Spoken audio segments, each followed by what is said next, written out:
So, first of all, can you tell me what it is that you're looking into?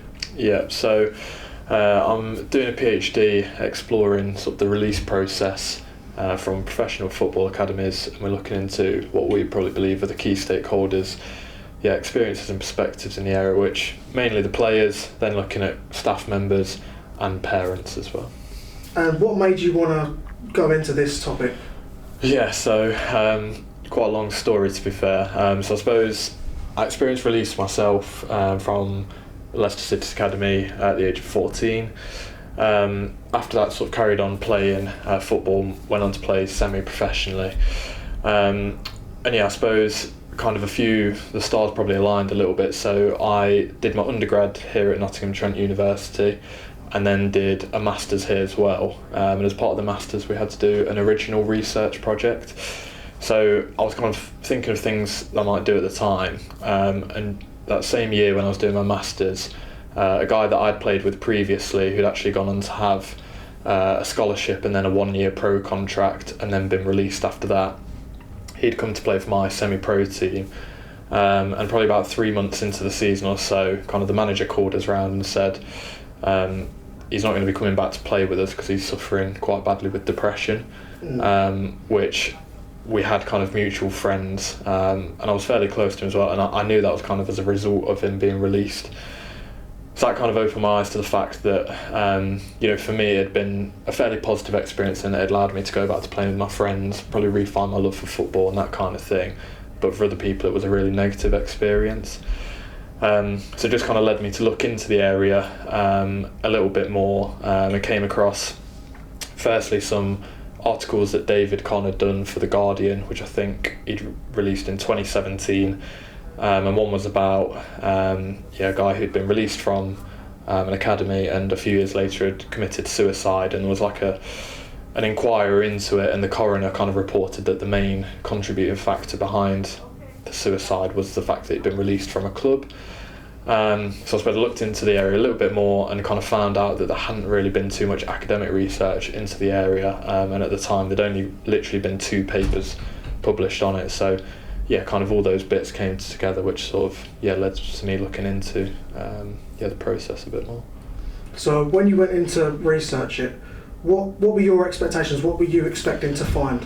Yeah, to be honest, I didn't really know. So kind of my research question, like what I set out to do was from the start was just to explore players' experiences of being released, because it hadn't really been done before and no one knew too much about it. So I obviously went into it with some of my own preconceptions because of my experiences of release. So some of the things that happened to me, I was assuming that was kind of similar for other people, but also knowing that I was released at 14 and the players that I was going to be speaking to had either had their 2-year scholarship and then been released, or in some cases had a 1 or 2-year pro contract on top of that. So I had to be kind of quite aware as well that although I had some thoughts about what the process was going to involve, that these players had been at the clubs a lot longer than I had, so it was likely to have quite a different experience for them. So probably to answer your question, I didn't really know in the first place, to be fair. So how did you set out to conduct the research? So I knew it was going to be interviews, so I was looking to just kind of the main thing was just to explore like the players' stories basically, and in terms of actually conducting the interviews, so like I said, having been at an academy myself and been released, I had a lot of good friends who'd either gone through that experience of being released themselves, or like I said, because I'd gone to play semi-professionally, there were quite a few players who I'd played with as well who'd experienced released and ended up at the same level and the same similar sort of clubs to me. So it was basically focused on personal contacts to recruit the participants, and I was just going to do like a bit of a sit down with interview with them just to get their experiences and basically just hear their stories of release really. And how many of them have you spoken to? So we originally spoke to 5 at the time for my master's project, which when I eventually kind of got it published, we just focused on 4 of those. But since then I've probably spoke to more than 20, so somewhere probably between 20 and 30 players just around their experiences of release, and that's at all sort of different ages as well. And then from that sort of pool of players, has there been any common themes or like trends? Yeah, so I think there's a lot of common trends. I think probably one thing to highlight is it is like a really individualised process. So, and again, probably another thing to highlight it. I think a lot of people kind of see that release as like a cut and dry moment. So you have your release meeting and then that's it kind of thing. But what we probably found through the players' stories is it is a real process. So even before they actually have their meeting about finding out that they've been released, kind of events preceding it can like foreshadow a little bit what's to come for them, and then in a lot of cases it can take quite a lot of time for them to kind of experience the effects of it. So yeah, to probably name a few points that are kind of similar. So all the players kind of seem to find out in the same way, in that the whole squad will be gathered in a changing room, and one by one they'll be called to a contract meeting to find out whether they've been retained or released. And then they had to go back to see teammates they might have been playing with for like the last 10 years and tell them they've been released or not been offered a pro contract, that kind of thing. So I think what we probably found is the contract meeting itself was like quite a traumatic experience for all of the players. But probably one of the noticeable things is the players that did tend to have quite severe psychological difficulties after, so depression, anxiety, loss of confidence, all that kind of thing. A lot of them didn't tend to experience it till a bit further down the line, so could even be up to like 6 months, even like a year post actually being released, where it kind of really hit them that they weren't a footballer anymore. So I think that was probably one of the big things for me. I think another thing is, especially for older players, their parents did try to offer them support, and the players did all mention that like their parents were there for them and that kind of thing, but they felt a sense of guilt of not being able to like repay the sacrifices their parents had made, taking them to training and matches and that kind of thing. So yeah, they just didn't tend to lean on their parents, as much as maybe they wanted to, or they might have done, just because they felt kind of a bit guilty about that. So yeah, those are probably a few themes that were similar across. And then I think probably another thing to highlight is probably some of the positive things that can come from it. So I think all of the players talked about probably a sense of resilience in themselves that was developed after being released, and just some growth as well, just things like kind of realising that football wasn't the only thing in their lives, whereas probably before being released they probably had quite an identity that was really focused around football, but just being open to new opportunities and doing different things with their lives after being released were probably some of the key aspects that I think came out of the interviews. So you say you've spoken to 20 to 30 boys, so how widespread a problem is this, like nationally? Yeah, so I think obviously if you think about all the academies and things, so I think we've got 92 clubs across from Premier League down to League 2, and obviously you've got a lot of teams in the conference and below that are full time as well. But if you take that kind of pool, and then the majority of those are going to have academies as well, and then if you're thinking about each academy team is going to have somewhere between 10 and 20 players depending on what the age group is, and then the majority of those players are going to be released at some point before they get to 16 or when they get to 18 as well, because obviously, as everyone kind of knows, it's not a new thing that the actual percentage of players that get professional contracts fairly low. There's going to be hundreds of boys released each year, and obviously if you kind of multiply that year by year, that's going to be thousands. And obviously some of the effects that we've kind of spoken about already, and that have come across in both in academic research and just anecdotally in the media as well. Obviously that's only with like a small number, so like we talked about, I had 4 players that I interviewed as part of my original research, but if you kind of extrapolate those findings wider to the thousands of boys released year upon year kind of thing, then it's probably likely that a large number of them are going to be experiencing some of those kind of negative effects. So then, upon conducting all of this research, were there any sort of anomalies you came across or anything unexpected?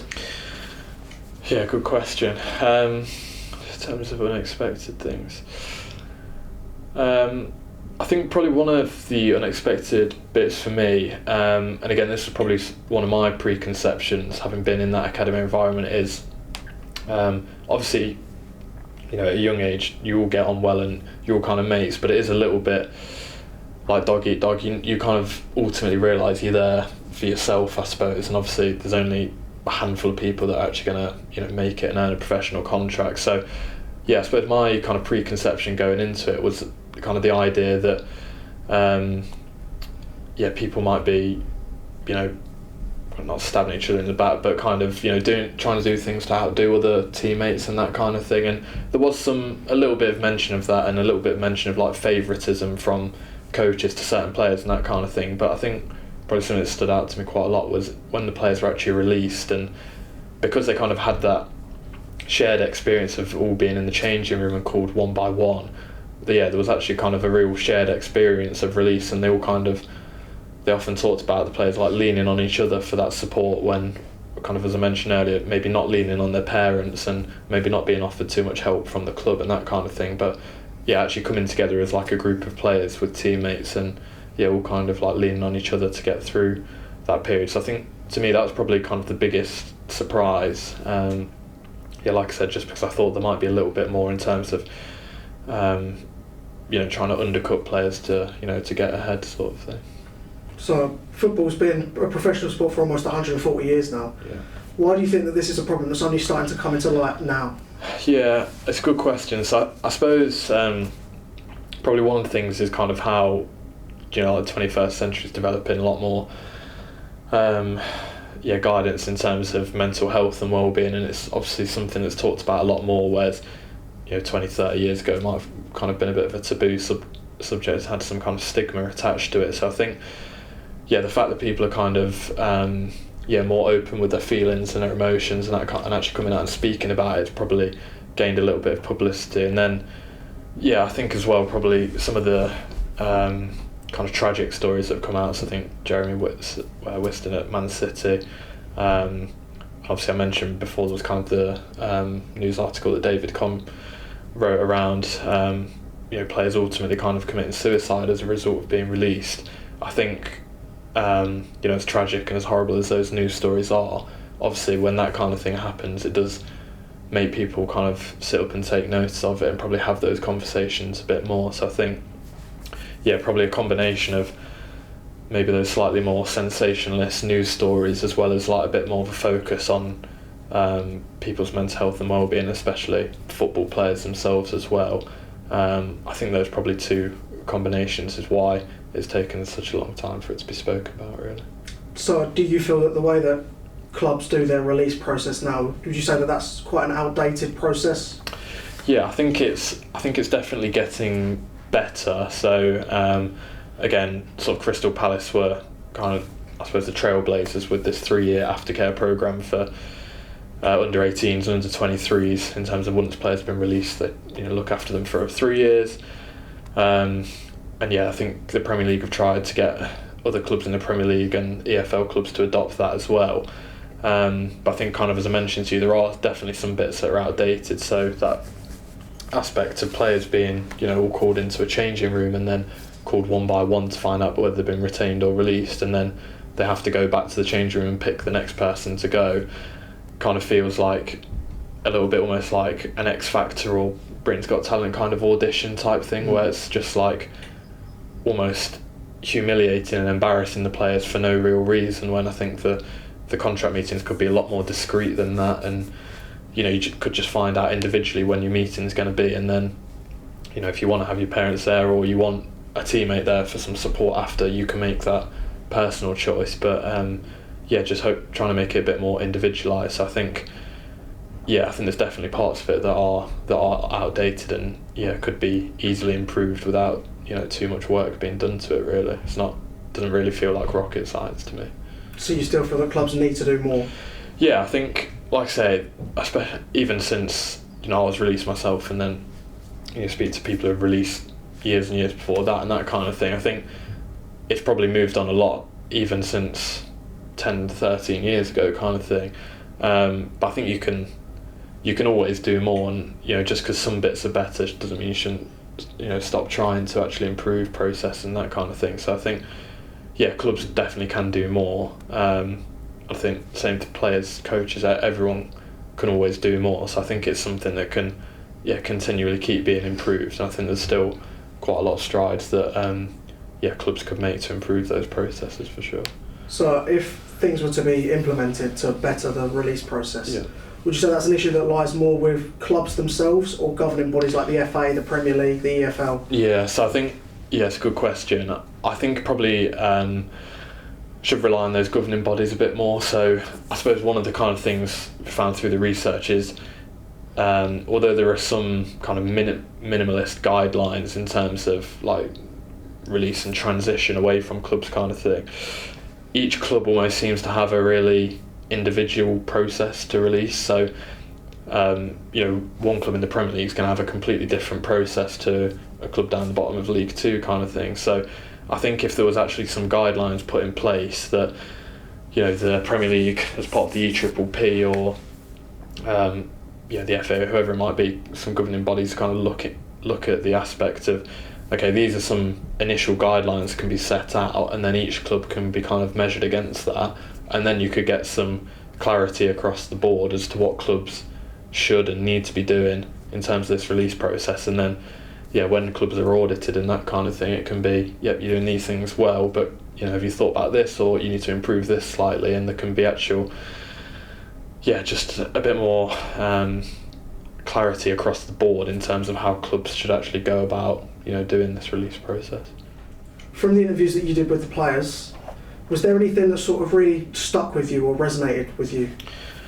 Yeah, I think so the actual paper that we had published, the kind of title, obviously as I said, the research was exploring players' experiences of the release process, but we had kind of like a quote from a player as like the starting point of the title, which was "From everything to nothing," in a split second. So one of the quotes from the players, when I said, the question in the interview was, could you tell me about your contract meeting?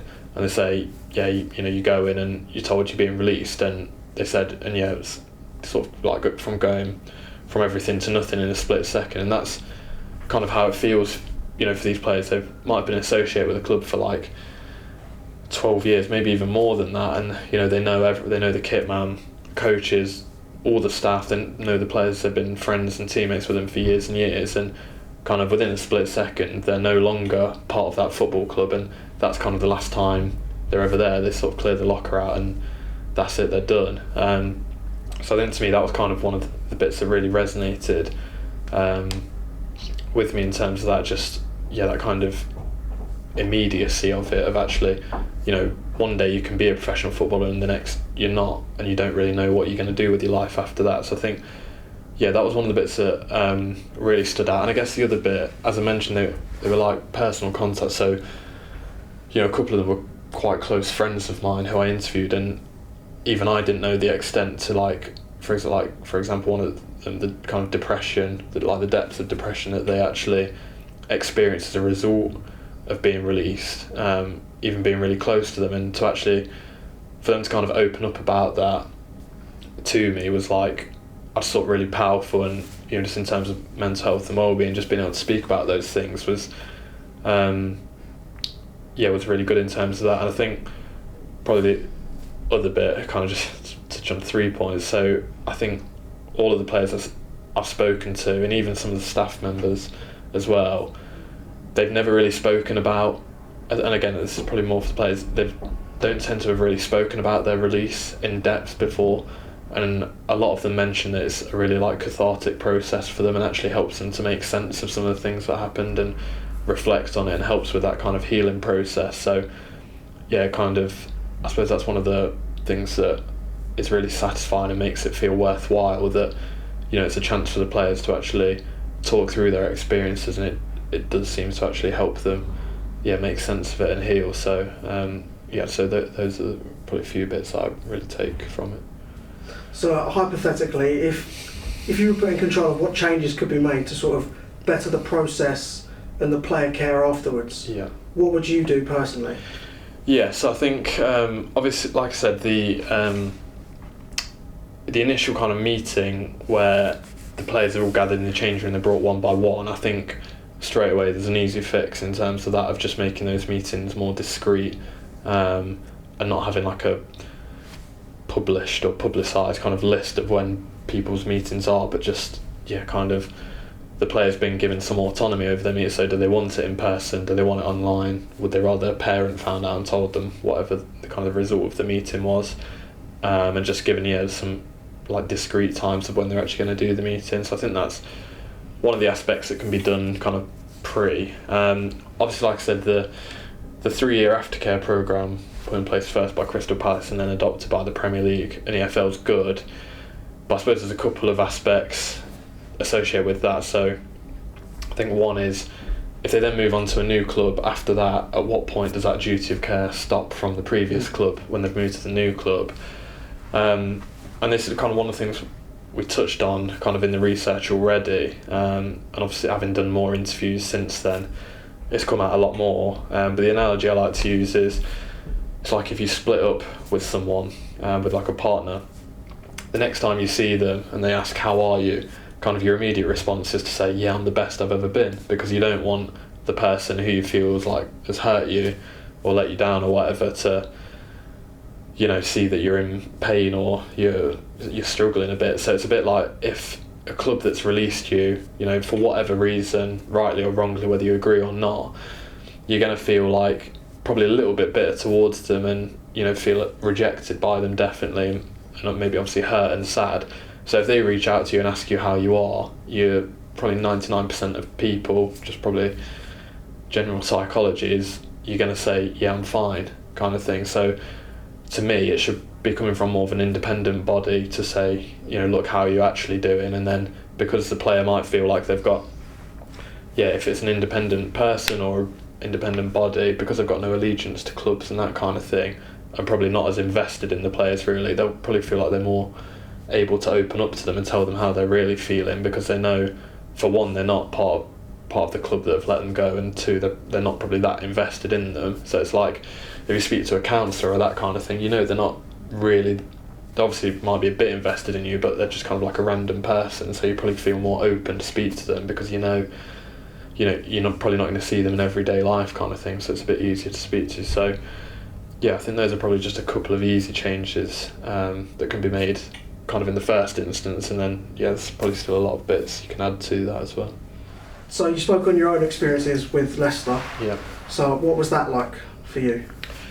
Yeah, so I think I probably started going to Leicester when I was like five years old, which I know kind of these days is probably like the norm, but I think probably back then it was quite a bit earlier. So obviously you can't actually sign properly till you're under 9s, so when you're 8.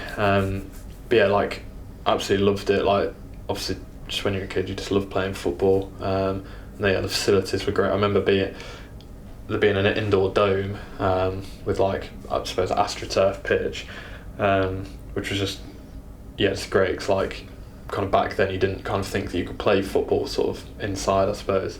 Kind of absolutely loved my time at Leicester. To start with, first few years were great as well, and I think probably just through some of my own personal, some things going on personally for me, probably combined with a bit of the pressure of being in academy, probably just started to lose a bit of love for football, and probably just lose kind of a bit of myself as a player as well. So I think probably under 12s is when I can sort of remember probably starting to not feel like, which is kind of weird to say, but not feel like the player I'd been, 9, 10, 11, maybe even younger than that as well. And then I could just really remember for the last couple of years, just kind of the fear of failure was a massive thing. So almost to the point of you're so scared of making a mistake, you wouldn't even try and get on the ball in a game because you didn't want to make a mistake, which is obviously worse. You just kind of end up drifting through games, not really doing a great deal. Which was, it was kind of hard to play. Obviously it's a sport that you love, and then I go back to playing with mates in the playground and love it, and then you go into the place where you actually play, which should be great, and still enjoying the training and that thing, but just being really anxious about matches and not looking forward to the matches and that kind of thing. I think probably kind of split into two parts really, my career. Really enjoying it to start with, and then just probably falling out of love with it a little bit and kind of losing that enjoyment more towards the end. Would you say that step up to an academy level is what caused your view on the game to change? Yeah, I mean, I suppose when I was a kid, like kind of playing 6, 7, 8, like back then it was just Sunday mornings. Again, I know people play Saturdays and Sundays now, but it was just Sunday mornings, and like they would, usually like really muddy pitches, and like just remember loving that. And even back then, you could remember like players that went on to play at Leicester with, we were playing against like all the time. And one of my mates who played in the same team went on to play for Leicester as well. I can remember like the standard even at Sunday League felt like pretty decent. And I think that probably under 9s and under 10s in academy kind of feels like the same sort of standard, really, like pretty similar to like kind of that top end of Sunday League. And then like I said, probably once you get to like 12, so once you're actually kind of going, or under 12s, when you're actually going to high school, I'd say the physicality starts to change, and it probably does get slightly better. And obviously in the last 13 years since I've been released, I think academies have come on a lot, and they probably train a lot more than we did back then. So I think probably the disparity between grassroots and academies is probably bigger than it probably ever has been at the minute, I'd say. And then you said that you went on to be released yourself and parted ways with a club. What was that like? How was that conducted? Yeah, so like I said, probably so I think you sign kind of like a 2-year contract from under 12 to under 14. Like I said, obviously there were some games where I did really well, but the majority like just average or not great kind of thing. And then probably remember at the end of under 13s, we played Arsenal away at the Emirates. I scored, and I think Liam Brady was the head of, he obviously used to play for Arsenal, I think he was the head of Arsenal's academy. I remember getting some feedback from a coach that Liam Brady had said to him I'd been the best player on the whole day, and we were like under 13 at the times, and it had gone all the way up to under 16s playing, so it's fairly high praise. Then kind of the next season kind of kept being put to me, we need you to try and get to that level that you were playing at at the Emirates that day. So yeah, I can remember as it came towards decisions, you was kind of hoping, like I knew I wasn't playing well, knew I wasn't doing very well, but you always kind of have that hope, and it was in the back of my mind like, if I get through to the under 16s, then I'll step up kind of thing. So yeah, I can remember we had a training session probably on like a Tuesday night or maybe a Wednesday night, and there were a few lads that weren't there, and it was basically kind of told us they'd been released, and I kind of felt, oh my god, like really relieved, like I'm still here kind of thing. And I remember the next day, I think my dad picked me up from school and was driving. I was telling him, as we're driving to his house, saying, a few players been released, blah blah. And then when we kind of got to his house, he said, got something to tell you, like, do you want to sit down? Said, you've been released pretty much. And yeah, I can remember just being kind of like in shock really. And I think about a week later I had an actual meeting with the academy manager at the time, went in and I think probably just kind of felt sorry for me a bit, but said like, we know there's like a player in there because of this Arsenal performance, which kind of this seems to keep going back to, and said we're going to give you till the end of the season to try and prove yourself. And I can remember like being in floods of tears during that during that meeting, and so if you can think of the pressure that I'd spoken about, I felt like I was already under. You got like 3 or 4 weeks to kind of try and prove yourself as such, and just remember like just being horrendous pressure, and did like okay, didn't pull up any trees. Then at the end of the year we always played at the King Power, the final kind of game. I remember it was the academic manager coming around the change room after, and he said, we'll be in touch over the summer. And that's at the point kind of some of the lads in the change room like, what was that? I was I don't know if I'm going to be here next year. I remember just kind of the summer dragging on, probably wasn't more than a month, but it felt like 2 months kind of dragged on, and then got called into the King Power to have a meeting. Went in and sat down, and Leicester's training ground that's just been built their new training ground. It was being talked about even back then. So this was 13 years ago, and I can remember sitting down, the academy manager saying, you go down this corridor and turn left to get to the swimming pool. You go down here, go up these stairs to get to the games room, telling me all these bits. And then he said, but unfortunately we're not going to be able to offer you a contract for next year. So it's just kind of when I sat down in the meeting, I had the like kind of gut feeling like, I've not done enough or whatever. But to have him kind of build you up a bit like that and saying all those bits to then say you're being released was kind of like that was kind of where I had a bit of like anger of like, what was sort of the need for that. And I can remember walking out, and in Leicester, I think they're probably in the Championship at the time, they had a friendly against Real Madrid that summer, and he said, have you got tickets to the Real Madrid game?